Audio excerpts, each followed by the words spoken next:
Baik, baik Bapak dan Ibu semuanya, para mahasiswa Pak ini di kelas pidana, ya. Terima kasih koordinasi yang baik dengan Pak Ketuanya, Pak Bill Clinton, ya, mantan Presiden Amerika aja ikut kuliah di ruang kita itu, ya. Ada si Yuan itu tokoh rembulan, ya, dalam film The Avatar of the Legend of Aang gitu. Avatar Aang gitu ya.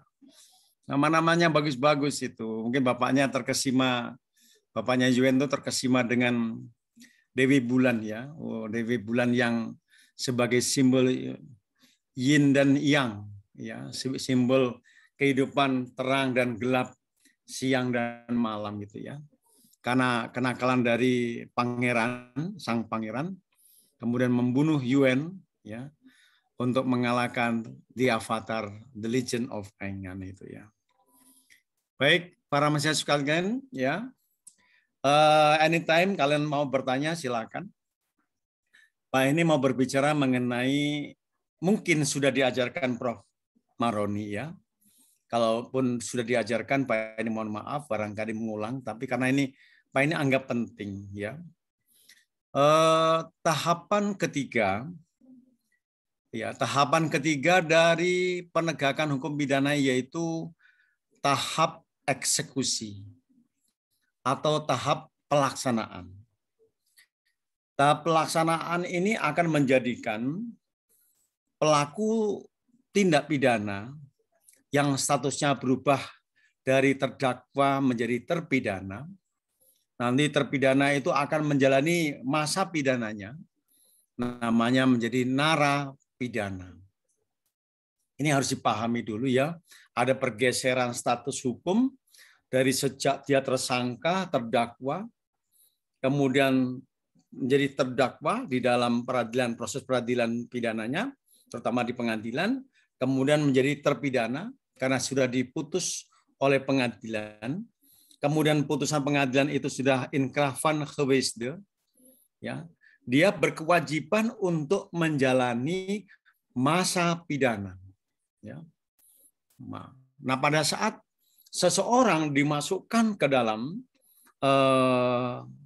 lembaga pemasyarakatan, inilah yang namanya proses tahapan ketiga ya di dalam penegakan hukum pidana. Kalian harus cermat ya melihat semacam ini ya. Mah, tolong dikecilkan TV-nya, Mah. Mah, TV-nya dikecilkan. Ya. Para mahasiswa sekalian, status dia terpidana itulah menunjukkan dia harus menjalankan masa pidana yang diputuskan oleh pengadilan, diputuskan oleh hakim. Berapa lama dia menjalani masa pidana itu? Berapa lama dia akan dipotong dari masa tahanan, ya, yang dia ditahan di rutan tadi, dia akan dipotongkan, kemudian sisanya dijalankan oleh pelaku tindak pidana yang statusnya sudah menjadi terpidana atau narapidana. Ini harus dipahami dulu ya. Kenapa kita belajar penologi?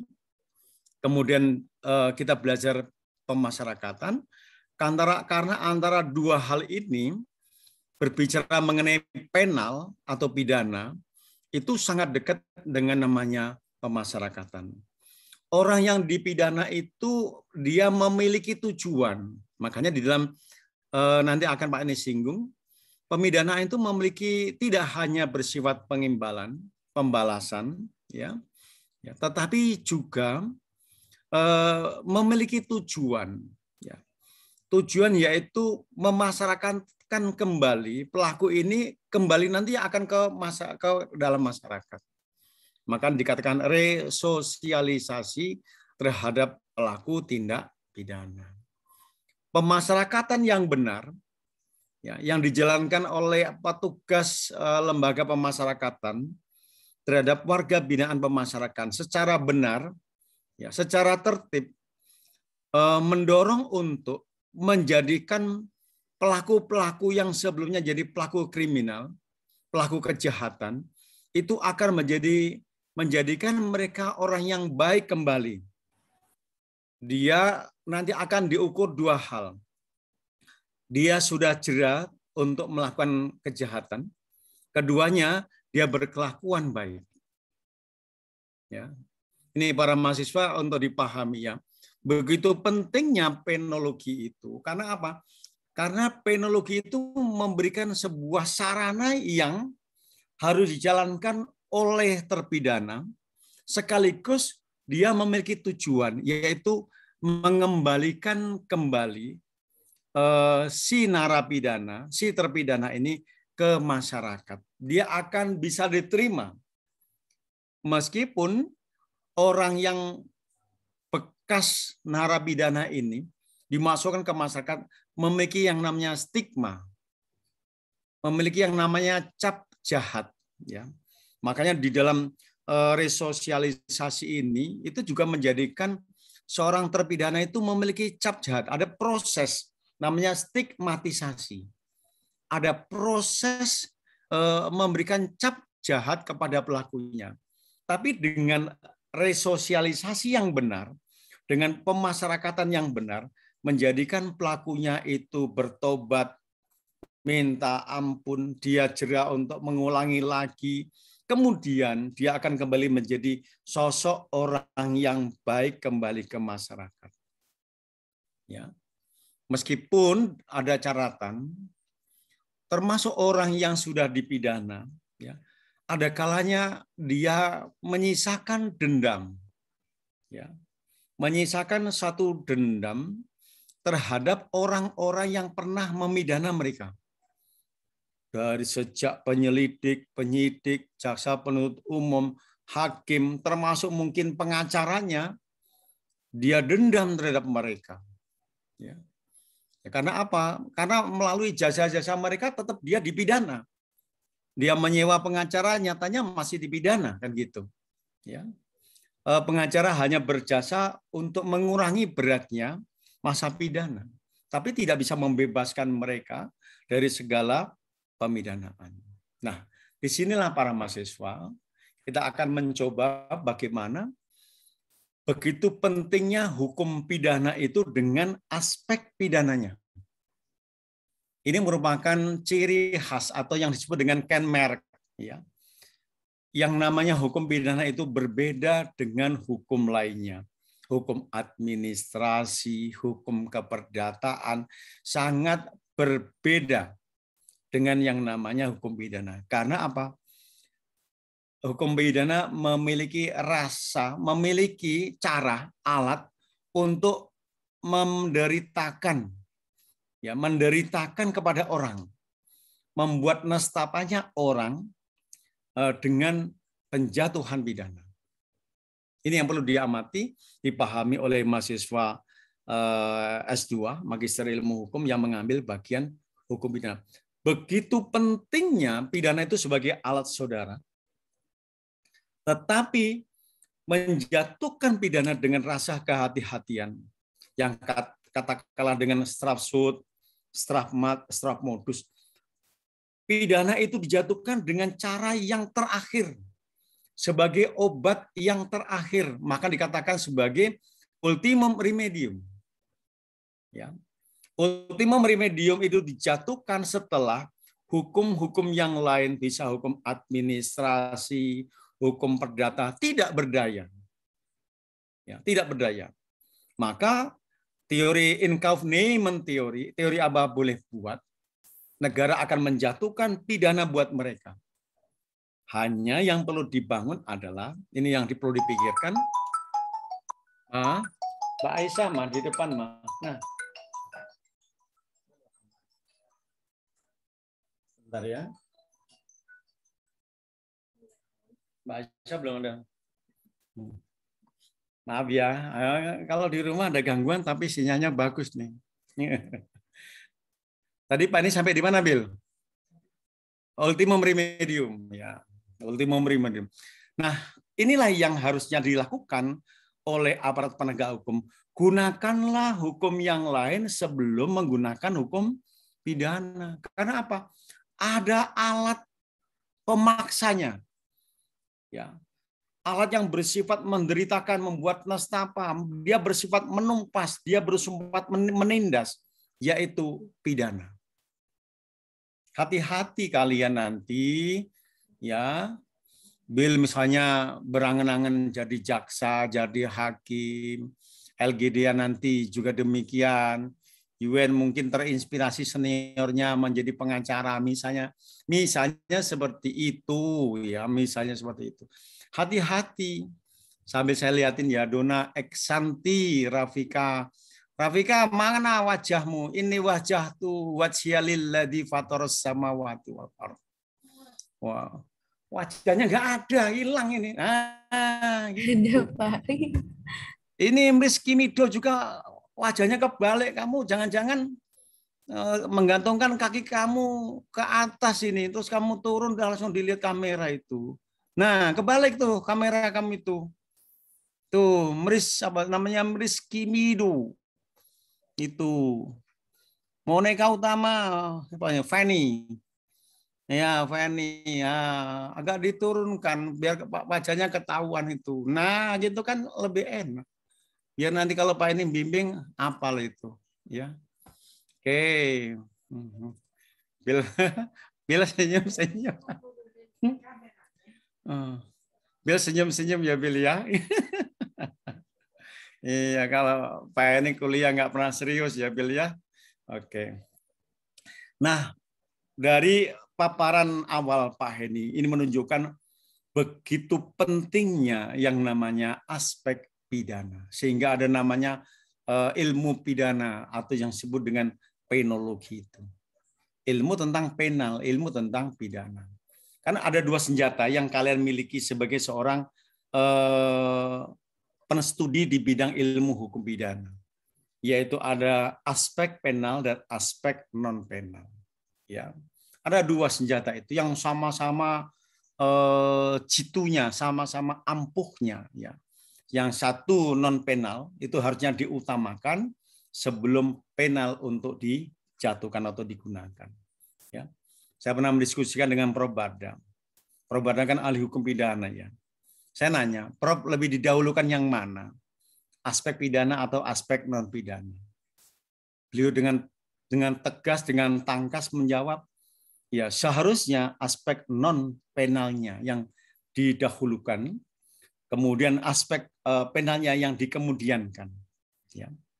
Artinya kita sebagai orang yang dibekali alat atau senjata itu, Bill, terutama nanti kalian jadi aparat penegak hukum, kita sebetulnya sudah dorong, diarahkan, gunakanlah aspek non pidana, ya, untuk upaya pencegahan dan penanggulangan kejahatan. Gitu, ya. Kita lihat materi sebentar.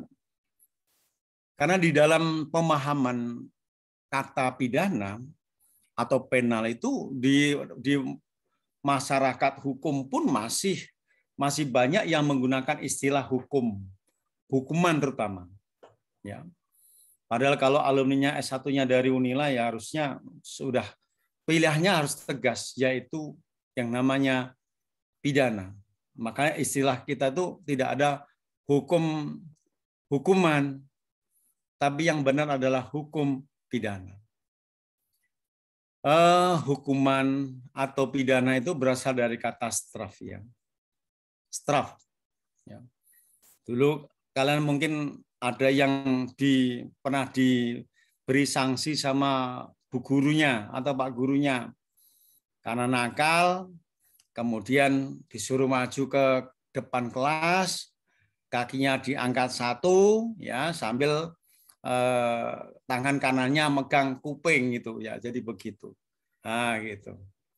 Kemudian diistilahkan oleh bu gurunya itu, kamu distraf oleh ibu, kamu maju ke depan, angkat satu kaki, kemudian pegang. Nah, udah 10 menit udah kapok ya, Bil. 10 menit aja, asal tidak sender di tembok, pasti kapok. Udah Bu, udah keringetan Bu, udah capek Bu, pasti itu. Itu yang dimaknai bahwa apa yang dilakukan oleh ibu guru terhadap pelanggaran yang siswanya lakukan, itu diberi sanksi, diberi hukuman, diberi pidana. Namanya straf. Makanya kalau ada proses dia dihukum itu berasal dari kata-kata Wirtsgestraf. Jadi ada kata-kata yang mengarah untuk menjatuhkan pidana kepada anak itu. Kata hukuman atau dihukum oleh Prof. Mulyatno sebagai ahli hukum dari FH UGM, ya, gurunya Prof. Sudarto. Prof. Sudarto itu gurunya Prof. Muladi, gurunya Prof. Barda. Beliau berdua gurunya Pak Heni. Nah, gitu, Bil. Jadi sanadnya itu jelas. Ada hukum syaratnya jelas. Mencari ilmu itu harus pakai sanad. Bil dari mana yang ngajarkan? UNC siapa yang mengajarkan? Itu akan jelas sanadnya. Kenapa Bil berpendapat seperti ini? Ya Pak, karena syaratnya seperti ini. Saya diajarkan oleh Pak Heni seperti ini. Pak Heni diajarkan oleh Prof. Barda seperti ini. Pak Barda diajarkan Prof. Sudarto seperti ini. Prof. Sudarto diajarkan Prof. Mulyatno seperti ini. Sampai sambung menyambung menjadi satu. Itulah Indonesia. Waduh. Itu ya Bil. Semangat ya Bil. Ya. Kamu ini nggak bosen-bosen S1 dibimbing Pak Heni. Kadang-kadang saya omelin, saya marahin biar menjadi kuat ya. S2 masih minta dibimbing lagi. Kayak belum selesai ilmunya Pak Heni kepada Bil itu. Makanya Bil sekarang tambah keren ya. Terakhir Pak Heni kritik mengenai makalah kamu pada waktu seri diskusi 1. Kamu belum bisa memahami yang namanya kebijakan kriminal. Bahkan cenderung tidak benar penerapan hukumnya itu. Nah, ini harus penting itu ya. Mudah-mudahan nanti kita pembimbingan 1 dan 2 Bil menjadi lebih hebat lagi ya. Dan Pak ini setiap momentum ketemu dengan Bil, LG, siapa lagi yang bimbingan UNC itu Pak ini juga belajar ya. Pak ini belajar dari pemikiran sederhana UNC. Sangat sederhana, enggak apa-apa. Tapi terus bergerak, yang penting tidak dibuatkan oleh orang lain. Pak ini mengharamkan bimbingan tesis Pak ini dibimbing oleh pabrikan tesis yang tidak mutu, tidak bermutu. Kalau iya itu UN, tak coretin aja. Iya, tak coretin. Kapok sama yang buatin untuk kamu itu. Nah, lama-lama gitu. Dah kamu UN, kamu Bil, buat sendiri aja. Saya nggak sanggup kalau berhadapan dengan Pak ini karena tiap ketemu Pak ini pasti dicoretin gitu. Iya. Dulu ada Bil, S1 juga gitu, S2 juga gitu. Ada kapok Bil. Akhirnya membuat sendiri Bil tesisnya itu. Iya, itu yang Pak ini mau. Sayanglah 4 juta, 5 juta, atau 6,5 juta ya. Kerja sendiri. Nanti Pak ini bantu. Lanjut. Prof. Mulyatno menggunakan istilah hukum dan dihukum itu, hukuman dan dihukum itu adalah istilah yang konvensional. Istilah yang tua, istilah yang out of date. Gitu. Terus Prof. Mulyatno setuju istilah yang digunakan itulah yang istilah konvensional, inkonvensional yaitu pidana. Maka sejak masa itulah muncul istilah hukum pidana. Nah, gitu mulai diancam dengan pidana. Nah, pidana untuk menggantikan kata-kata straf, berstrafnya digantikan dengan diancam dengan pidana. Mulai sejak Prof.nya berpendapat ya, itu luar biasa. Genderangnya yang dipukul oleh Prof. Mulyatno itu ketentuan yang menggunakan istilah hukuman itu udah mulai hilang. Kalian cek di dalam undang-undang yang dibuat ya sampai dengan 2001 hampir semuanya yang berkaitan dengan hukum pidana menggunakan istilah tindak pidana. Nah, saya singgung sedikit. Kata tindak pidana itu merupakan satu dari 3 persoalan pokok, persoalan utama dalam hukum pidana. Ini Pak, kalian harus membaca bukunya Prof. Muladi. Prof. Muladi dan Prof. Barda, terutama Prof. Barda Nawawi Arif. Itu selalu mengingatkan kepada kita ada 3 masalah pokok di dalam hukum pidana. Ya, dia menggunakan istilah dari Trias Sauer. Sauer itu S-A-U-E-R, Sauer. Yang melihat dari 3 persoalan yaitu mengenai tindak pidana, kemudian kesalahan atau pertanggungjawaban pidana. Ya. Yang pertama tadi tindak pidana, yang keduanya kesalahan atau pertanggungjawaban pidana, dan ketiga mengenai pidana dan pemidanaan. Itu ada 3 persoalan. Makanya mata kuliah ini disusun itu tuh karena coba ingin membicarakan sebuah relasi antara 2 aspek besar, penologi dan pemasyarakatan. Ya. Kalau kuliah jam 2 ya, kayak Pak ini coba tadi lumayan setengah jam tidur dulu lah. Tidur siang dulu. Ya. Tidur siang, kalau memang sambil kuliah boleh UN, Rafika, di sampingnya ada teh hangat atau kopi, biar untuk apa ya? Memang ini jam tidur itu. Itu istri saya sudah mulai mau tidur itu. Ibunya udah mau tidur Bel. Kasihan mau nonton TV tak suruh matiin TV-nya atau dikecilkan itu ya. Ini kan jam-jam film apa mah? Oke ya.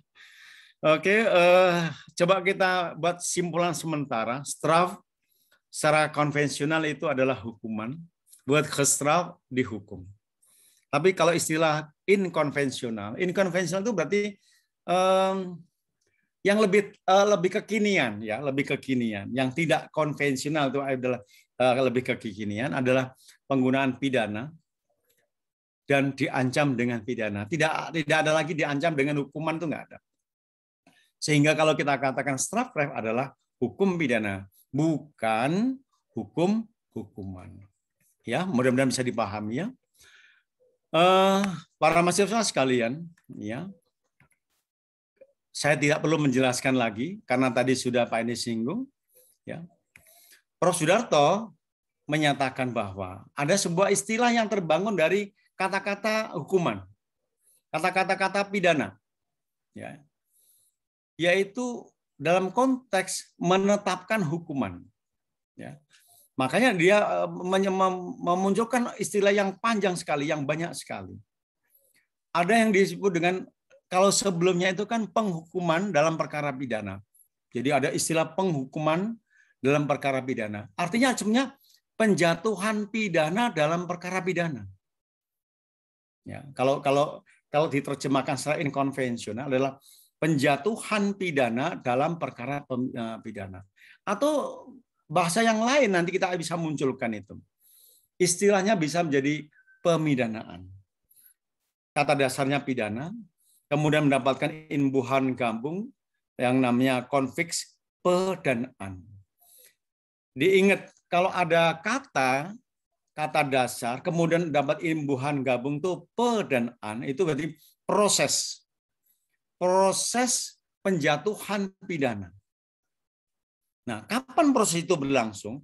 Sebenarnya yang namanya proses itu terjadi dalam tahapan penegakan hukum pidana. Meliputi tahapan penyidikan, tahapan penuntutan, tahapan pengadilan, dan tahapan pelaksanaan putusan pengadilan atau eksekusi. Nah, Pak Heni berbicara dalam konteks penegakan hukum pidana, bukan berbicara dalam konteks sistem peradilan pidana. Karena unsur keempatnya, kalau di dalam sistem penegakan hukum pidana berbicara mengenai tahapan pelaksanaan putusan pengadilan yang telah berkekuatan tetap, inkrah van geweest, ya, atau disebut dengan tahapan eksekusi.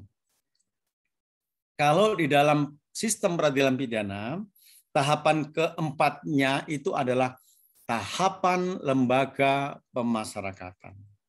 Bagaimana menempatkan orang yang sebelumnya sebagai terdakwa dipidana, ya, dengan pidana penjara atau pidana kurungan. Bahasa lainnya itu adalah pidana perampasan kemerdekaan orang, ya. Kemudian dijalankan di lembaga pemasyarakatan.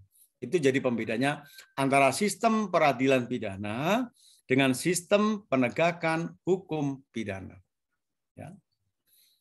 Nah, oleh karena itu, ya, Prof. Sudarto membuat sebuah istilah yang dipakai sampai sekarang. Dan itu mempengaruhi seluruh alam pemikiran para murid-murid beliau. Para mahasiswa beliau yang mengambil ilmu hukum pidana. berangkat dari istilah penghukuman dalam perkara pidana, kemudian nanti bergeser menjadi pemidanaan, bergeser menjadi pemberian pidana. Pemberian pidana itu dimaknai oleh beliau itu sangat halus ya. Tapi sebetulnya menjadi sesuatu yang bersifat negatif. Wong diberi kok mengenai pidana, gitu. Ya, ada yang agak sedikit menolak mengenai istilah pemberian pidana. Ya. Tapi segarang-garangnya Kak Ros itu ya, misalnya kalau dalam film Upin dan Ipin ada sifat-sifat nuraninya, sifat belas kasihannya dari aparat penegak hukum terhadap terdakwa. Maka diistilahkan oleh Prof. Darto itu adalah pemberian pidana. Kan agak sedikit berbeda rasanya dengan penjatuhan pidana. Lebih keras dia. Ya. Tetapi substansi atau esensi yang dikandung di dalam penghukuman dalam perkara pidana, pemidanaan, pemberian pidana, penjatuhan pidana, atau istilah yang hampir setara dengan ini adalah sentence. Yang sering Pak ini rubah menjadi sentencing. Ya, atau tetap kembali kepada bahasa Belandanya, Bill. Veroordeling. Veroordeling itu adalah sama dengan pemidanaan. Jadi kalau kalian menemukan istilah pemidanaan, pemberian pidana, penjatuhan pidana, sentencing, veroordeling, itu sama maknanya, yaitu penghukuman dalam perkara pidana. Ya. Nah, bahkan sedikit lebih maju. Ini yang menunjukkan hukum pidana itu lebih progresif. Prof. Narto almarhum itu dalam diskusi-diskusi dengan Pak Heni itu sering mengatakan orang seringkali menyatakan Prof. Sacepto Raharja itu sebagai pencetus kajian hukum progresif. Benar, kita benarkan. Ya. Ya, tetapi hukum pidana itu sebetulnya lebih progresif dibanding hukum yang lain. Karena apa? Dia selalu namanya mengolah kembali makna yang namanya pemidanaan. Terutama pilihan terhadap pidana penjara.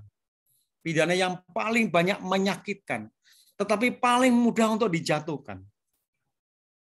Hampir semua putusan pengadilan menggunakan alat upaya paksa penal atau pidana. Karena dianggap dengan pemidanaan itu selesailah urusan antara perbuatan yang dia lakukan dengan ancaman pidana yang dijatuhkan. Ini jadi persoalan. Bil, kamu kalau duduk jangan di bawah, jangan di lantai, kasihan punggungmu nanti. Di kursi, di meja. Pak ini menyampaikan kepada kalian, duduk di kursi. Karena dengan duduk di kursi itu kakinya kalian itu menjuntai ke bawah. Kalau duduk di atas lantai itu, kalau nggak bersila, atau apa ditimpa oleh bokong kalian, itu menjadi persoalan tidak mengalirnya darah dengan lancar.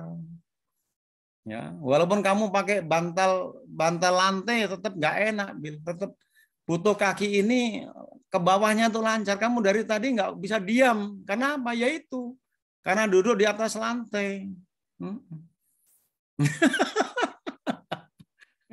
Langsung Bill berbenah. Iya, betul Bill itu ya. Nanti duduk di kursi belakangmu itu juga kursi sofa bagus-bagus gitu, dipakailah. Ya, kayak UNC nih duduk di sofa. Ya, betul UNC. Pakai yang terbaik agar badan kita ini strukturnya jadi sehat gitu ya. Bisa umur mencapai 70 80 masih apa ya? Tulang belakangnya masih tegak bagus gitu ya. Baru 50 udah kayak gini-gini nunduk-nunduk gitu. Ada nggak bagus lah ya. Diatur ya nanti ya. Itu yang Pak ini katakan bahwa proses dari sesuatu yang sederhana, straf, gestraf, hukuman atau pidana, dihukum ya, ataukah penghukuman dengan pidana dan seterusnya yang kita bicarakan ya. Mudah-mudahan bisa dipahami oleh para mahasiswa sekalian ya. Sekarang coba kita lihat, ada beberapa pengertian mengenai pidana. Ya, yang sering Pak Heni pakai kalau kalian dulu pernah masuk di kelasnya Pak Heni hukum pidana, selalu Pak Heni mengambil pandangan dari Sudarto. Pidana ialah penderitaan. Nestapa. Nggak enak kan? Siapapun yang pernah menderita, menjalani nestapa, pasti sesuatu yang tidak enak. Makanya Prof. Sudarto mencoba yang namanya dipahaminya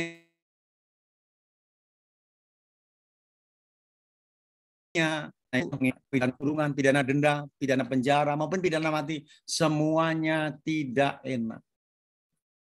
Makanya terjadilah yang namanya reformasi yang luar biasa terhadap pidana.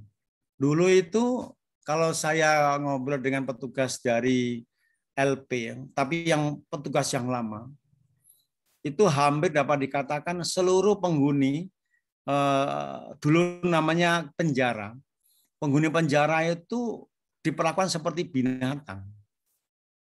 Kakinya dirantai dengan bola besi, ya. Kemudian dia bisa kemana-mana kecuali hanya dalam lingkungan ruangannya. Ruangannya itu tidak satu kamar sendirian, ya, kayak di di karikatur atau kartun itu tidak, ya. Satu kamar itu kadang overcrowded. Nanti Pak ini akan berbicara overcrowded, overpopulasi. Satu kamar hanya diisi 12 orang, tapi bisa diisi sampai dengan 24-25 orang. Artinya kan peningkatannya itu yang tidak seharusnya. Ya, itu overpopulasinya tuh 100%, bahkan ada sampai 150%. Satu kamar itu diisi sampai dengan misalnya 30 orang, itu berarti ada tidur yang bisa gantian itu. Ada yang tidur di kamar atau mungkin minimal kakinya ada di luar pintu. Nah, itu seperti itu ya. Makanya ini menimbulkan nanti satu pemikiran kehati-hatian kita sebagai aparat penegak hukum ya. Yang akhirnya mendapatkan kritikan.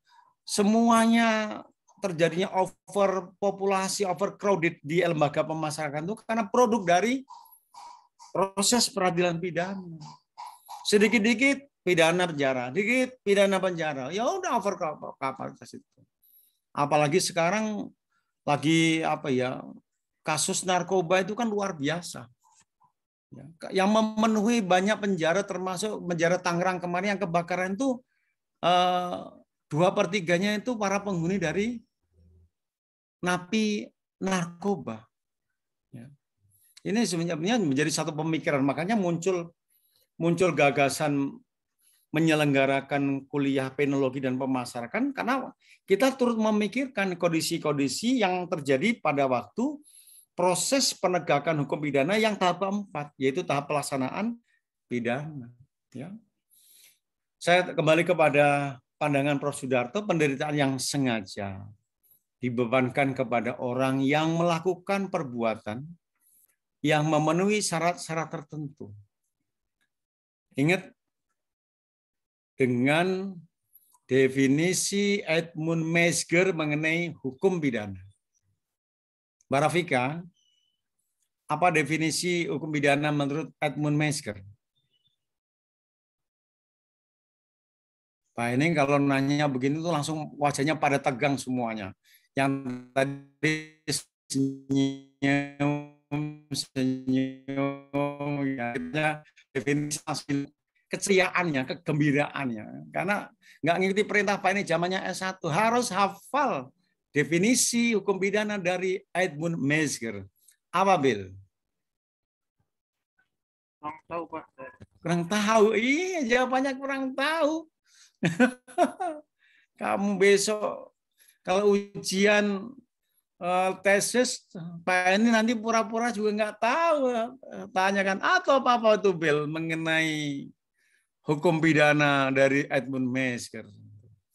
Nanti Rafika, UNC, ya, si LG, siapa lagi tadi yang ada di bawah, yang ada namanya Eksanti, Dona Eksanti. Nah ini Siti Junita yang kemarin konsultasi judul. Hari ini udah Pak ini teken permohonan kamu ya, selamat ya untuk melewati satu tahapan. Revi sudah. Caca Yuda enggak, kayaknya belum ini nyusun judul skrip tesisnya ini. Ya. Feni Monica Utama, Dona juga belum, kayaknya Mas Ade Sofiansyah malah sudah Pak Ade setujui ya. Monggo Mas progres menyusun proposalnya ya. Bagus kemarin proposalnya, pemikiran ini yang dikatakan bagaimana pemikiran Made itu membangun hukum pidana dalam konteksnya pembangunan hukum pidana terhadap persoalan dalam hukum pidana tadi. Ya, monggo silakan terus yang bagus. Nggak perlu harus banyak-banyak Mas Ade, maksimal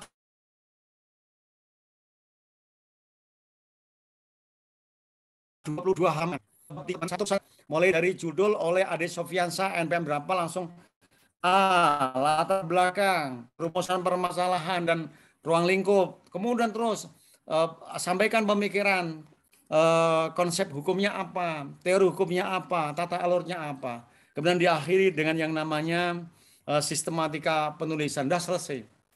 Ajukan untuk seminar proposal. Nggak usah ragu-ragu. Tidak ada dalam sejarah dosen kalian dari hukum pidana yang membantai anaknya sendiri. Tidak ada. Pasti memberikan masukan. Tidak perlu ditunda-tunda. Doni Monica ya, semangat. Sampaikan konsep-konsep judul kalian kepada Pak Dr. Edi Rifai, Ibu Ena Dewi, Prof. Nikmah Rosida, Pak Ahmad Irzal Fardiansyah, Prof. Maroni, atau Pak Heni, konsultasikan dengan tuntas. Ya, nanti akan banyak dibantu ya, karena kita adalah tim. Kita bukan defendant kalian, bukan sebagai lawan kalian. Kita adalah tim untuk membangun tesis saudara ya. Oke, M. Arif WS ini siapa ini? Mahasiswa kita ya. Tapi kok nggak ada wajahnya? Ini wajah tuhnya mana? Ini wajah tuh wajhia lilladzi. Nah, ini Raffi. Gaya LSM, pakai kaos oblong kuliah. Lama-lama nanti tak suka. Ganti jas itu. Saya nggak tanya Pak Mufi. Ya, ini bimbingan saya juga itu. Harusnya genah itu. Mbak Siti tadi siapa pembimbingnya? Pak Edi dengan Prof. Nikmah kalau enggak salah. Prof. Nikmah sama Bu Kayaknya Erna, loh ya. Oh, Prof. Nikmah sama Bu Erna ya. Baik, enggak apa-apa. Sama aja nanti pengujinya Pak Edi, Prof. Maroni, Pak Ahmad Irzal dan Pak Eni. Ya, selesai toh. Enggak ada orang lain ya. Lain kali kalau kuliah pakai baju ya, Pi? Ya Pak, maaf Pak tadi buru-buru Pak. Buru-buru itu temannya setan itu, Pi. Ya, Pak. Ada hadisnya kuat sekali itu. Pekerjaan yang buru-buru itu pekerjaan yang bersama setan. Oke, para mahasiswa sekalian ya, mengenai istilah ini delik nanti silakan di ini ya, dipelajari ya. Intinya adalah sama, proses penjatuhan pidana ya. Intinya sama. Kemudian berikutnya saya langsung masuk. Iya, monggo. Rupert Cross ini bagus sekali. Apalagi tokoh dari positivisme dalam hukum. HLA Hart ini ya. Dia luar biasa detailnya. Apa yang harus ada di dalam unsur pidana itu. Luar biasa ya. Tapi ya silakan dibaca oleh mahasiswa untuk penguatan kalian ya. Seperti Black Law Dictionary, any fine. Ya. Segala sesuatu, penalty on confinement dan seterusnya. Ini sangat bagus sekali ya. For his omission of a duty enjoined by law gitu ya. Silahkan. Ya. Nah oleh karena itu para mahasiswa, dari definisi di atas dapat disimpulkan bahwa pidana mengandung unsur-unsur atau ciri-ciri sebagai berikut. Sebelum sampai ke sana, di antara ketajaman asas represif hukum pidana menggunakan sarana penal atau pidana. Sekarang ini sudah mulai membudaya di kalangan kita. Pak Kapolri sudah mengeluarkan Perkapolri mengenai berlakunya restoratif justice. Sebentar. Atau istilahnya pemulihan keadilan. Ya. Untuk mengurangi ketajaman pidana. Bahkan ini tidak harus menunggu sampai proses penjatuhan pidana, tidak. Bahkan dari awal terhadap tindak pidana ringan itu didorong untuk diterapkan restoratif justice. Kemudian di tahapan kejaksaan atau penuntut umum dikeluarkanlah surat edaran Jaksa Agung mengenai restoratif justice. Sorry ya.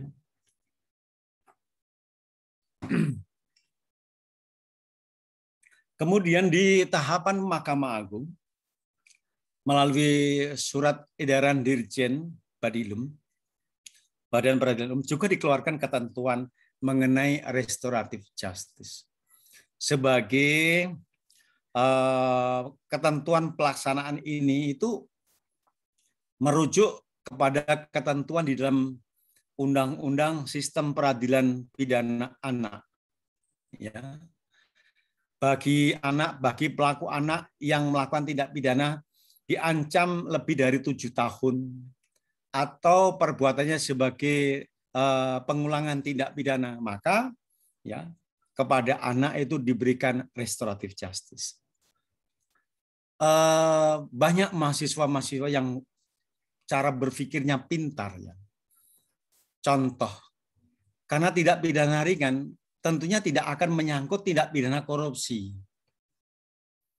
Ya, atau tindak pidana kekerasan dalam rumah tangga, misalnya itu. Kalau dalam Undang-Undang SPP anak itu kan hanya untuk anak. Tapi bagaimana kalau pelakunya orang dewasa, bahkan pelakunya itu terkait dengan tindak pidana korupsi? Memungkinkan tidak konsep-konsep restoratif justice itu diberikan? Nah, ini luar biasa pemikirannya. Ada Ali Habib, ya, kemarin yang mencoba melihat penerapan konsep ini di dalam tindak pidana korupsi yang kerugian keuangan negaranya itu sangat kecil. Ya, bagus sekali cara berargumentasinya itu bagus sekali. Ya. Makanya muncul, ya, bagaimana penjatuhan pidana yang ringan, misalnya terhadap pelaku guru SD, kepala guru SD yang notabene kerugiannya itu di bawah 25 juta rupiah. Misalnya seperti itu. Ada satu pemikiran-pemikiran yang sebetulnya nakal, keluar dari out of box-nya, tetapi dari sisi keadilan, ya, dari sisi hati nurani para aparat penegak hukum itu akan lebih terasa keadilannya kalau diterapkan restoratif justice. Ya. Saya masuk ke situ ya. Nah, sekarang saya lihat kembali kepada pemahaman apa yang ada dalam pidana itu. Coba dilihat. Pidana itu pada hakikatnya merupakan suatu pengenaan penderitaan atau nestapa atau akibat-akibat lain yang tidak menyenangkan. Karena mengandung sesuatu yang bersifat negatif, ya, negatif tadi. Maka penjatuhannya harus dengan cara yang hati-hati. Ya. Pak Ade pasti punya pengalaman kan, menjadi sekian tahun menjadi seorang jaksa, juga menjadi jaksa penuntut umum gitu ya. Terkadang pada waktu melakukan penuntutan itu sangat hati-hati karena apa? Contoh kasus yang menggerus ya. Kasus yang melibatkan hati nurani kita berbicara. Contoh kasusnya Mbok Minah. Kasus 3 orang yang berjalan kaki dari satu desa menuju desa yang lain, ya. Kemudian dia di situ mengambil semangka yang sudah dibuang oleh yang punya. Kan habis panen itu kan ada yang kecil-kecil itu kan dibuang. atau bahasanya tuh disingkirkan. Kemudian oleh mereka itu untuk mengobati rasa haus dibelahlah semangka itu dimakan.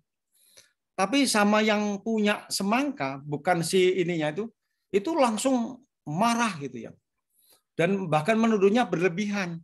Ini orang-orang yang selama ini mencuri pohon semangka saya, buah semangka saya itu. Dilaporkan ke polisi. Sama dengan Mbok Mina ya. Yang mengambil 3 butir kakao dengan alasan untuk mau dideder ya.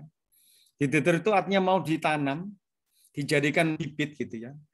Atau orang yang melintas di kebun kemudian mengambil kelapa yang jatuh ya. Jatuh kemudian dibawa pulang. Nah, kasus-kasus yang model seperti ini kan kadang-kadang apa ya? Kasus yang mencoba menghimpit perasaan keadilan dari kita semuanya. Itu juga terjadi di Lampung, di daerah Bergen itu ya. Karena di situ ada pohon karet itu ya. Memang PTP merasa mengalami kerugian yang besar ya. Tapi pada saat berhadapan dengan kasus, orang itu mengambil kayu bakar. Tahu ya, bedanya kayu bakar dengan atau ranting dari pohon itu kan berbeda. Kalau ranting untuk kayu bakar itu biasanya kayunya sudah kering. Jadi si ibu ini mengambil kayu ranting itu yang masih di dahan itu ya. Sama-sama masih di dahan, tapi ini udah kering. Karena yang nyari di situ banyak, akhirnya kan orang itu menggunakan segala cara itu. Yang hanya mencari di bawah gitu ya, dibawa pulang gitu. Atau menarik dari pohon yang udah kering, ditarik menggunakan galah bambu yang dikasih besi di ujungnya, tarik.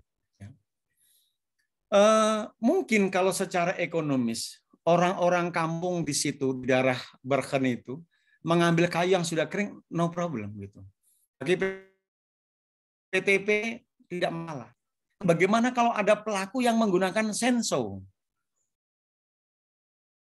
Batangnya masih basah, masih produksi gitu ya. Tahu-tahu dipotong senso. Kemudian orang itu menjualnya ke misalnya ke pembakaran kayu batu bata. Kan berbeda.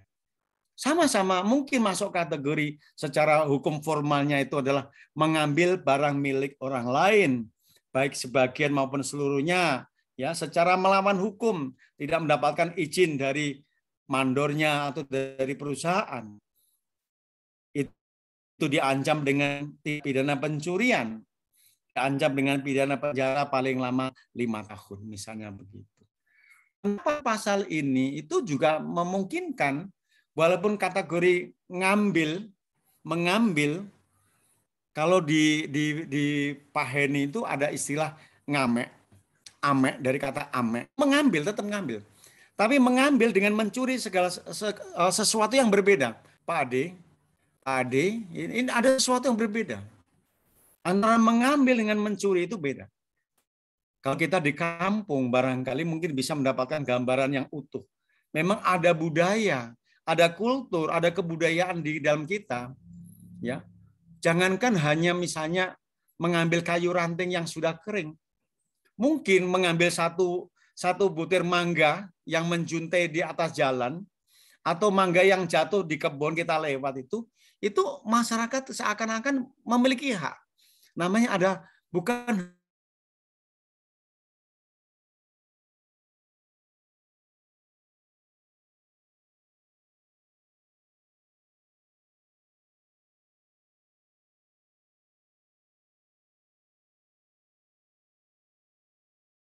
itu dari aspek keadilan.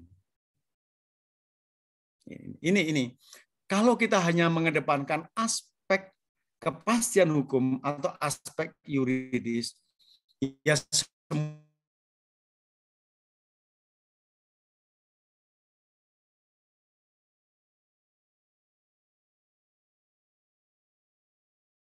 semua dibawa kepikiran adalah kepada orang lain. Yang kedua, Pidana itu diberikan dengan sengaja oleh orang atau badan yang mempunyai kekuasaan. Dalam hal ini adalah negara yang dijalankan oleh aparaturnya. Aparatur ini diberikan wewenang oleh negara untuk menjalankan sebagai penyidik, sebagai jaksa penuntut umum, sebagai hakim, maupun sebagai petugas pemasyarakatan. Yang ketiga,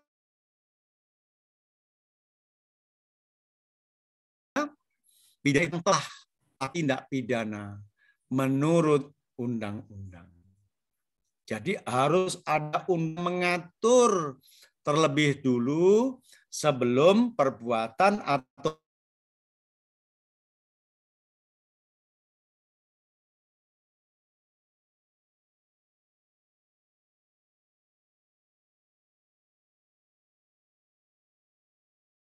tindakan atau tindak pidana. Pak ini udah ngomong panjang lebar. Apa Yuen? Apa itu Yuen? Asas apa ya Pak ya? Nah, kok apa ya Pak ya? Mbak Rafika apa asasnya itu Mbak? Baik. Mbak Vika. Malah dari anak-anakku tadi itu mendengar semuanya tapi nggak dengerin ke. Apa asas apa Bil? Legalitas, Pak. Legalitas, betul. Betul ya, Vi? Betul ya, Algi? Iya. Asal legalitas.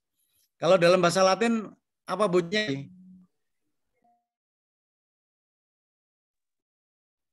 Nullum dilectum, nulla poena. Terus? Algi?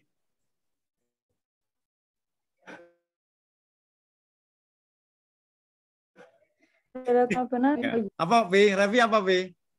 Nambahin yang ini jawaban dari LG tadi.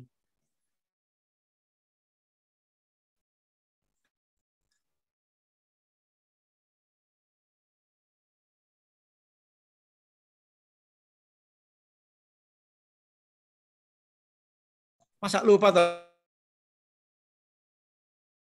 Lupa. Betul. Itu tadi LG itu apa tadi? Belum nulla puna sine previa lagi punali ya Pak. Iya, betul itu. Nullum delictum, nulla sine previa legi punali. Bahasa itu kan sebetulnya nullum delictum nulla puna. Tidak ada delik maka tidak ada pidana. Itu pastinya asas legalitasnya di situ. Sine kecuali sine previa legi punali, kecuali perbuatan yang sudah ada. Jadi sudah ada di dalam undang-undang. Makanya dalam yang ketiga ini dikenakan pidana itu dikenakan kepada seseorang yang telah melakukan tindak pidana menurut undang-undang. Jadi kalau dia dikatakan telah melakukan tindakan termasuk tindak pidana tapi belum diatur dalam undang-undang, maka perbuatannya bebas tanpa ada ancaman pidana. Ya. Algi. Nullum delictum nulla puna sine previa legi punali, Pak. Ya, Pak. Lege punali. Oke, ya. Ada pertanyaan dulu dari mahasiswa? Ini sudah 1 jam. Ada pertanyaan? Kalau tidak, Pak Heni masuk kepada aspek mengenai pidana dan pemidanaan. Nanti yang lainnya belajar sendiri ya. Yang hakikatnya, esensinya sudah Pak Heni paparkan di dalam perkuliahan tadi ya. Saat kita berbicara mengenai pidana, pidana itu sebagai kata benda. Ya, tapi dia bisa berlaku sebagai kata kerja. Pidana. Pada waktu diambil ruhnya mengenai pidana, itu bersifat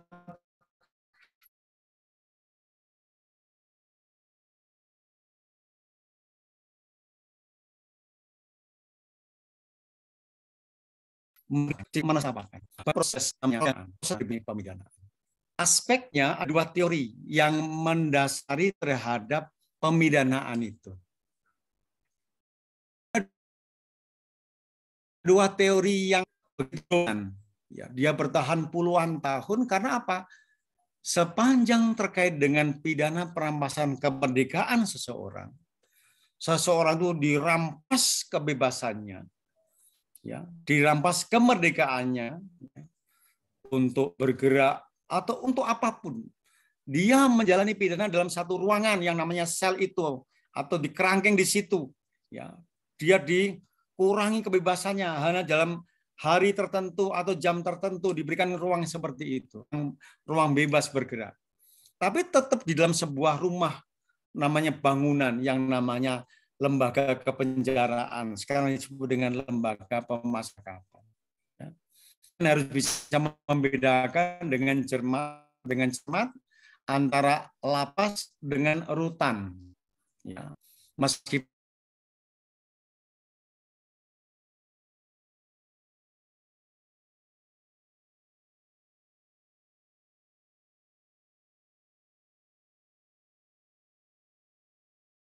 ada, ya, ini sudah asar, enggak apa-apa ya Pak, ini tetap kuliah, ya nanti kita tertunda setelah kuliah ini. Ada dua aspek, ya. Ini sebetulnya sudah dijalankan. Kalau seperti Pak Ade itu pasti menjalankan dua-duanya ini. Karena fungsi kejaksaan itu kan ada dua. Fungsi untuk melakukan penuntutan dan fungsi untuk melaksanakan putusan pengadilan. Ada dua, ya, ada dua itu. Ya, bisa dibebankan oleh kepala kejaksaan negeri dalam mengeksekusi itu kepada penuntut umumnya bisa, atau diambil alih oleh negara. Diambil oleh kepala, maksud Pak ini diambil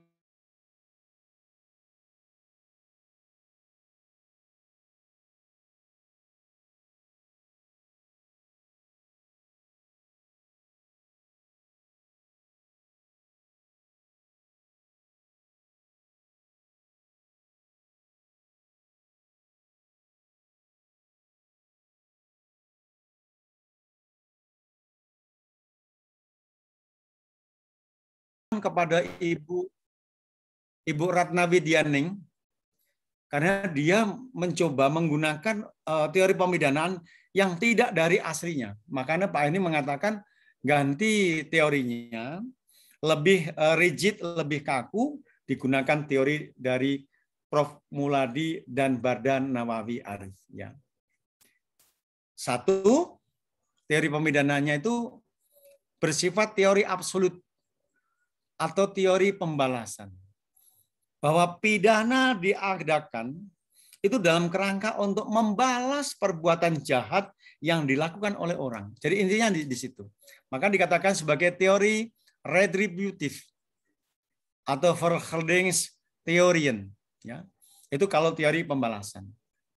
Sampai sekarang teori pembalasan itu masih relevan untuk dipakai. Karena perbuatan jahat yang telah dilakukannya, maka negara membalasnya dengan pidana. Nah, sering yang ditanyakan oleh orang, bagaimana layaknya sebuah pembalasan itu harus berkeadilan. Ya. Hitungan secara sederhana para mahasiswa sekalian, pembalasan itu harus adil dengan kualitas perbuatan. Kualitas perbuatan itu misalnya contoh. Ya, contoh, ada pembunuhan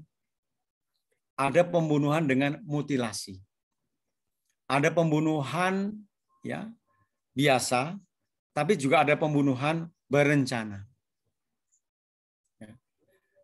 Nah, terutama dikaitkan dengan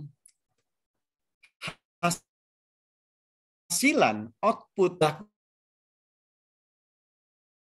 oleh pelaku kejahatan, bagaimana dia menuntaskan sikap batin jahatnya dalam konteks membunuh orang itu. Apakah dengan misalnya pembunuhan biasa, ataukah dengan pelanggaran termasuk HAM yang berat. Ya. Ada orang yang maaf ya, yang ditujah hanya sekali, serut di bagian dadanya mati. Tapi orang itu tidak puas kalau tidak mencacah-cacah tubuh si korban. Pernah dengarkan mutilasi? Dipotong lehernya, ya dipotong kakinya, dipotong tubuhnya, dibelah dadanya, misalnya menjadi 8 potongan seperti itu.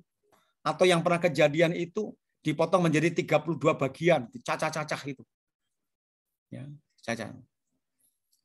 Artinya pembunuhan biasa yang hanya menujah di bagian jantung mati dengan pembunuhan yang sampai 32 kali tebasan atau apapun namanya itu. Kan beda kualitas dari perbuatan. Makanya hakim itu diberi kewenangan untuk mengukur, menilai. Makanya istilahnya dalam Strafschuld, dia boleh memilih berat ringannya pidana.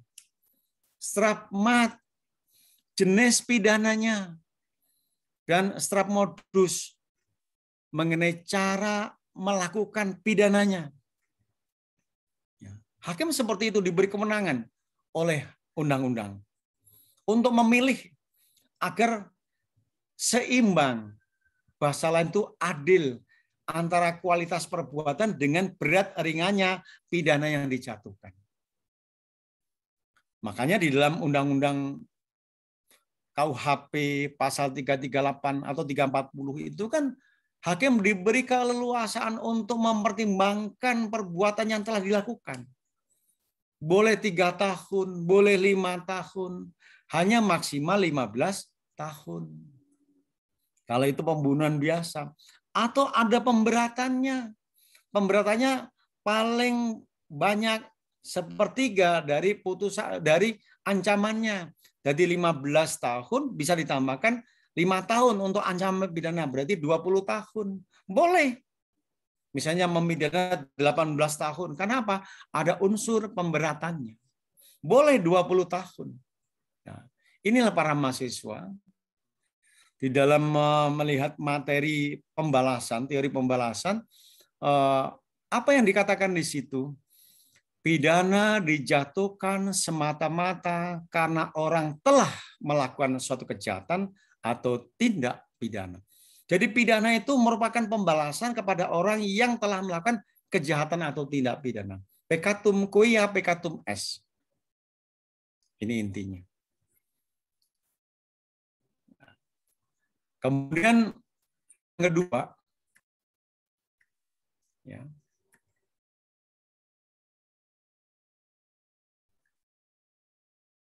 Banyak ya, nanti dibaca sendiri ya. Karena waktunya nggak memungkinkan kita ini. Yang keduanya teori relatif. Kalau tadi absolut, ini relatif. Memidana bukanlah untuk memuaskan tuntutan absolut dari keadilan. Ya. Tetapi tuntutan absolut atau pembalasan tadi itu mempunyai nilai hanya sebagai sarana untuk melindungi kepentingan masyarakat. Oleh karena itu, teori ini dikatakan sebagai teori perlindungan masyarakat.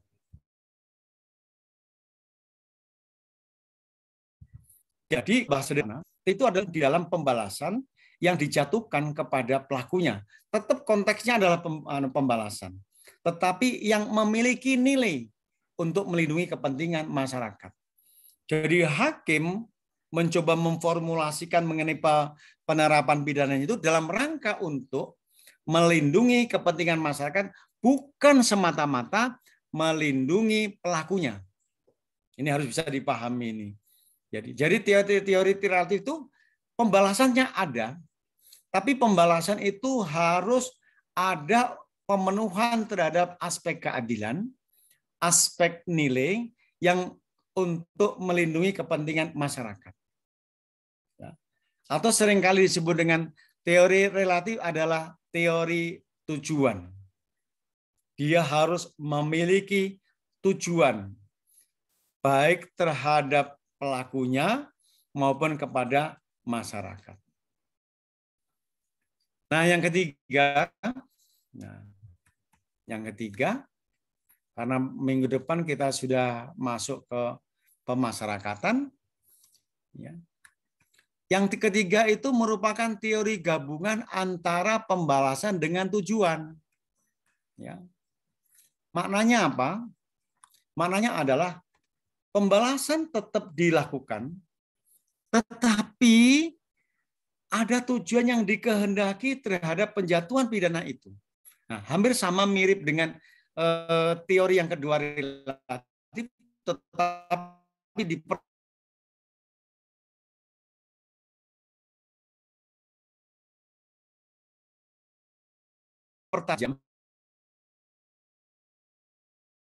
Ya, di dalam pemilu ini hanya dicapai di dalam pembalasan yang berkeadilan tadi. Ya, para mahasiswa. Jadi kita sudah berbicara mengenai apa itu pidana, apa itu pemidanaan. Ya, nanti bisa lebih lengkapnya saudara baca di dalam buku dari Prof. Badan Nawawi Arif, ya, mengenai pidana dan pemidanaan, dikarang oleh Prof. Muladi dan Prof. Badar. Terakhir, sekiranya saya ingin sampaikan kepada para mahasiswa adalah di dalam RUU KUHP yang draft 14 September 2019, mudah-mudahan akhir tahun ini sudah diundangkan, ya. Strategi pemerintah yang saya baca adalah tidak banyak membicarakan mengenai RUU KUHP. Ya, DPR juga demikian. Tapi buat saya kayaknya omongan begini ini ya saya jadikan dasar dari Pak Menko Polhukam, Pak Mahfud MD, ya. Ya mudah-mudahan Pak Mahfud MD ya bisa memberikan hadiah kepada aparat penegak hukum, ya. Sebuah kado istimewa yaitu berlakunya KUHP nasional, ya, di dalam penegakan hukum pidana, yang cara berpikir orang Indonesia, maka dikatakan sosiologis, secara filosofis membangun keadilan caranya orang Indonesia. Kemudian dari aspek praktis yang biasa dilakukan oleh orang Indonesia. Dan ada satu aspek yang kita tidak ketinggalan dengan dunia luar, yaitu ada alasan adaptif, ya. Adaptif itu kita mengakomodir perkembangan dan kemajuan di negara-negara lain melalui studi perbandingan. Sehingga harapannya KUHP ini menjadi KUHP yang menjadi bangunan kearifan lokal, kearifan Indonesia yang terumuskan di dalam pasal-pasal KUHP. Bapak dan Ibu sekalian, yang terakhir, kita juga diharapkan nanti pada saat ini KUHP tidak mengatur mengenai tujuan pemidanaan dan pedoman pemidanaan.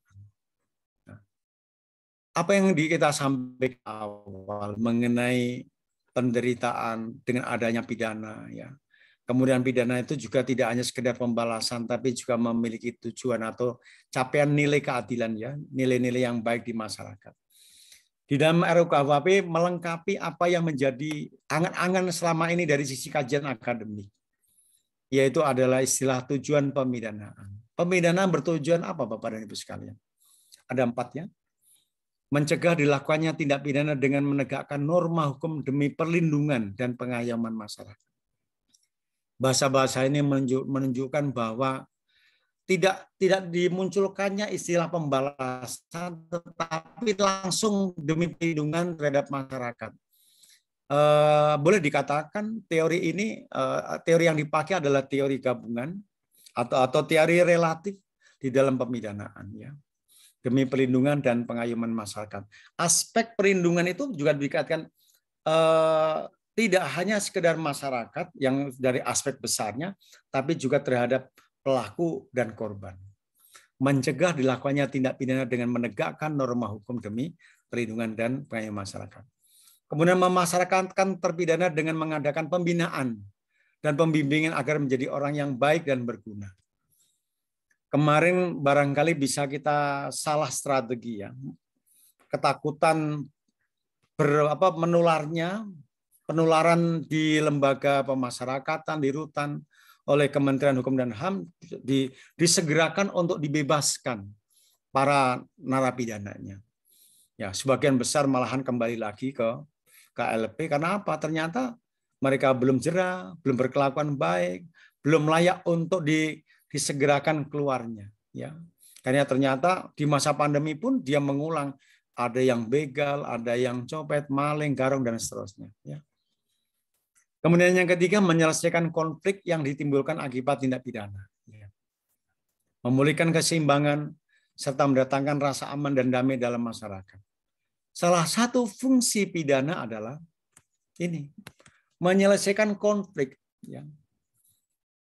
Dengan putusan yang berkeadilan ini yang sangat penting, yang dilakukan oleh penyidik, jaksa penuntut umum, hakim, bahwa terjadinya konflik itu bisa jadi dipicu oleh penjatuhan putusan pidana. Putusannya tidak bermanfaat. Makanya dikatakan dalam Gustav Rothbard itu ada 3 nilai berlakunya hukum di masyarakat. Tidak hanya nilai kepastian hukum atau yuridis, juga nilai kemanfaatan sosiologis, dan nilai keadilan atau filosofis. Ini sangat penting sekali ya. Jadi kita memiliki fungsi yang besar para mahasiswa yang dari bagian hukum pidana. Kita memiliki fungsi yang besar dalam konteks melalui pidana yang kita jatuhkan itu bisa meredam dan menyelesaikan konflik yang timbul dari akibat tindak pidana. Coba tindak pidana mengenai perkosaan, teror, mengenai pencurian, mengenai begal, itu banyak terjadi di Lampung. Yang sering terjadi pelakunya tuh dihakimi oleh massa. Ini yang terjadi. Akibatnya apa? Keluarga dari pelaku ini juga membalas dendam. Tidak terima anaknya dibunuh. Akibatnya terjadi seperti kasus di Lampung Selatan. Itu kan kalau tidak segera diselesaikan bisa merembet kemana-mana.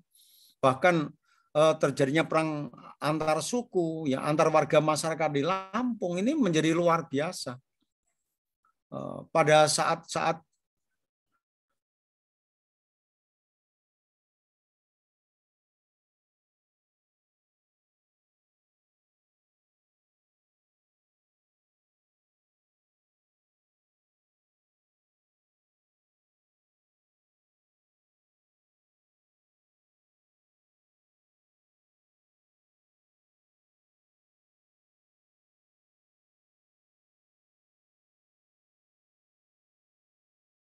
ya, meskipun diterima setiap orang tidak berkeadilan katakanlah, tapi minimal memberikan manfaat. Ya. Saling islah, kemudian para pelaku, para korban itu kemudian bisa rukun kembali gitu. Dan tidak mengulang lagi itu kasus itu. Di Lampung Timur juga terjadi, di Wekanan juga pernah terjadi, di Lampung Tengah juga terjadi. Artinya potensi konflik horizontal itu juga luar biasa. Makanya tokoh-tokoh vertikal juga turut meredam. Jangan malahan melemparkan BBM dengan apinya di situ. Akhirnya yang tidak menjadikan terkendali. Sementara waktu itu kan masyarakat sudah minta perlindungan, bahkan ditaruh di SPN kan, Sekolah Polisi Negara di Langkapura dan seterusnya. Nah ini pengalaman-pengalaman kita yang terjadi di situ. Kemudian yang D, menumbuhkan rasa penyesalan dan membebaskan rasa bersalah pada diri terpidana. Dengan dia menerima pidana, itu dia hanya memahami bahwa perbuatan yang dia lakukan, perbuatan jahat yang dia lakukan itu diikuti dengan rasa sesal.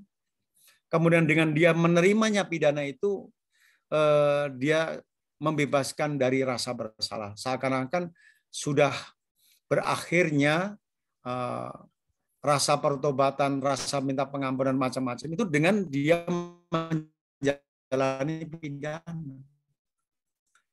Rasa sesal, ya, kemudian bebas dari rasa takut. Ini penting untuk membangun ke depan terhadap seorang narapidana. Makanya ada yang namanya destigmatisasi. Ya. Baik, Bapak dan Ibu sekalian, itu tujuan pemidanaan. Yang terakhir mengenai pedoman pemidanaan. Dalam mengadili suatu perkara pidana, wajib hakim itu menegakkan hukum dan keadilan. Menegakkan hukum dan keadilan. Artinya outputnya Outcome-nya dari suatu proses peradilan pidana itu adalah keadilan. Dan perbuatan yang dilakukan oleh para aparat penegak hukum adalah dalam kerangka menegakkan hukum. Ini memang diarahkan kepada hakim karena yang wajib yang mengadili adalah dia. Tapi proses peradilan pidana dari tahapan awal sampai tahapan akhir itu juga turut membangun ya tegaknya hukum dan keadilan. Bukan semata-mata pekerjaan dari hakim. Kemudian jika dalam menegakkan hukum dan keadilan ya terdapat pertentangan, ini sempat disampaikan dengan 3 nilai dari Gustav Rathke tadi. Jika ada pertentangan antara kepastian hukum dan keadilan, ya ini memang luar biasa. Memang sejak dulu itu kita barangkali mungkin agak salah di dalam menyekolahkan calon-calon aparat penegak hukum. Rechtshochschule itu sebetulnya yang diajarkan bukan sebagai hukumnya, hukum positifnya atau kepastian hukumnya. Tapi yang diajarkan adalah hukum yang memberi manfaat dan hukum yang memberikan keadilan. Hanya sayang sejarah sudah terbangun sampai dengan sekarang, yang diajarkan di dalam Fakultas Hukum S1-nya adalah bagaimana mengenai hukum positif dan kepastian hukum, bukan keadilan. Makanya jangan salahkan apabila ada penyidik, ada jaksa penuntut umum, ada hakim, hanya terkadang berorientasi kepada kepastian hukum, kurang berorientasi kepada keadilan. Karena apa? 2 nilai ini tidak mudah untuk saling ketemu. Paling banter membangun irisan, tapi bukan union. Kalau union A dan B itu jadi satu. Kalau irisan hanya sekedar irisan, ada tetap tidak temu di antara perbedaan yang terjadi antara aparat penegak hukum tadi. Ya. Hakim pun sangat sulit juga dalam sebuah perkara itu totalitas untuk mengambil putusan pemidanaan. Ada kalanya hakim berpikir yang progresif, hakim yang berpikir kritis, makanya ada critical legal studies, kajian hukum kritik. Ya. Ada yang mengambil dissenting opinion, ada yang mengambil saya sebagai pembeda dari 2 hakim yang lain. Tapi di dalam ketentuan RUKUHP yang baru, apabila ada pertentangan antara kepastian hukum dan keadilan, hakim wajib mengutamakan keadilan. Nah, dalam hal ini pertimbangannya adalah kesalahan pelaku tindak pidana. Motif dan tujuan tindak pidana. Sangat dihargai. Ini sebetulnya ada aspek-aspek non-yuridis yang berpengaruh di dalam satu penilaian pemidanaan. Ada aspek antropologis, aspek sosiologis, aspek kriminologis, tidak hanya sekedar aspek yuridis. Ya, ini para mahasiswa perlu memahami itu. Kesalahan pelaku tidak pidana. Ya. Ini dalam konteks adalah pertanggungjawaban pidana itu dilakukan karena adanya unsur kesalahan. Tiada pidana tanpa kesalahan. Harus ada kemampuan bertanggung jawab. Harus ada sikap batin jahat dalam bentuk dosa atau kulta. Dan tidak ada alasan pemaaf. Ya. Sikap batin pelaku tidak pidana dilakukan dengan direncanakan atau tidak direncanakan. Cara melakukan tidak pidana. Sikap dan tindakan pelaku sesudah melakukan tidak pidana. Apakah dia menyesal ataukah dia tambah arogan. Ya, saya nggak bisa membunuhnya, saya hanya sekedar bisa melukai. Itu menunjukkan dia masih arogan. Jadi ada sebuah sikap dan tindakan pelaku sesudah melakukan tidak pidana. Ada kalanya orang lain tutup menyesal kenapa saya berbuat seperti itu dan seterusnya. Kemudian riwayat hidup, keadaan sosial dan keadaan ekonomi pelaku tidak pidana, misalnya terkait dengan pelanggaran atau kejahatan harta benda. Orang itu mencuri sekarung singkong karena untuk dimakan, bukan untuk dijual. Pasti menimbulkan pertimbangan-pertimbangan yang berbeda. Pengaruh pidana terhadap masa depan pelaku tidak pidana, terutama pidana terhadap anak-anak. Ya. Makanya ketentuan undang-undang SPP anak itu luar biasa. Ancaman pidana minimal 7 tahun. Lebih dari 7 tahun, dia tidak boleh. Artinya perhitungannya tinggi sekali. Kenapa tidak 3 tahun? Kenapa tidak 5 tahun? Tapi dibuat 7 tahun. Ya. Kemudian harus mengulang. Kalau mengulang kan berarti anak itu memang sudah pernah nakal sebelumnya. Kenakalan keduanya itu sebagai pemberatan kepada dia. Meskipun kata pemberatan tidak diatur di dalam Undang-Undang SPP anak. Tidak ada namanya pemberatan di dalam pemidanaan anak. Gitu. Pengaruh pidana, kemudian pengaruh tidak pidana terhadap korban atau keluarganya. Gitu. Dipertimbangkan sampai sejauh itu. Kemudian pemaafan dari korban atau keluarganya dan atau nilai hukum dan keadilan yang hidup dalam masyarakat. Nah, salah satu hal yang baru terkait dengan yang nomor J itu pemaafan dari korban. Karena ini pemaafan dari korban atau keluarganya gitu ya. Tapi ada yang namanya pemaafan hakim. Rechterlich pardon. Jadi hakim yang menilai sendiri, yang mengukur sendiri. Udah, kamu saya berikan maaf, tapi kamu harus begini, begini, begini. Boleh. Jadi nanti banyak sekali strategi-strategi untuk mewujudkan keadilan yang bermanfaat. Luar biasa. Nah harapannya, ya termasuk Pak Heni yang termasuk agak menyesal kenapa ditundanya pada waktu di bulan Desember tahun 2019, kita tidak jadi mengundangkan itu. Bahkan masyarakat kalau dikumpulkan itu ada 14 kualifikasi yang tidak disenangi masyarakat terhadap RUU KUHP. Masalahnya amatlah sangat sederhana.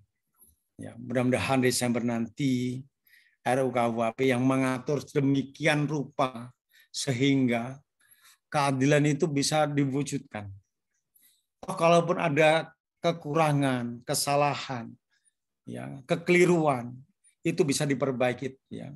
Kemudian tercerabutlah KUHP buatan Belanda yang ruhnya, spiritnya, ya, nilai-nilai kebangsaannya sangat berbeda dengan yang dibangun melalui RUU KUHP. Logika rasionalisme seperti ini menjadi pertimbangan oleh bangsa Indonesia. Oke, saya kira demikian paparan hari ini. Ada waktu sisa, kalau memang ada yang mau ditanyakan, dipersilahkan. 1 jam, berarti itu sudah 83 menit ya. Pak ini mencoba menuntaskan materi mengenai teknologi, mungkin bagian dari Prof. Maroni kemarin ya. Saya mudah-mudahan menjadi lebih lengkaplah pemahaman saudara mengenai teknologi ya. Minggu depan mudah-mudahan kita nanti bisa berbicara mengenai pemasyarakatan. Ada pertanyaan? Silakan 1 atau 2 dari mahasiswa. Kalau tidak ada, cukup sekian. Kalian sebelum masuk kepada perkuliahan kedua masih ada ya? Perkuliahan kedua? Ada. Setelah ini ada perkuliahan nggak, Yuen? Nggak ada, Pak. Cuman Oh, 1. nggak ada. Ya ada. Nggak ada. Sholat asar dulu ya. Terima kasih atas perhatiannya. Mudah-mudahan perkuliahan hari ini bermanfaat kepada para mahasiswa untuk memperdalam keilmuan ya. Karena memang orientasi Pak ini sekarang tidak lagi pada sistem peradilan pidana. Kita lebih bergeser kepada sistem penegakan hukum pidana. Ya. Karena Pak ini lebih berorientasi secara substansial bahwa penegakan hukum pidana itu dalam kerangka mewujudkan kebenaran dan keadilan.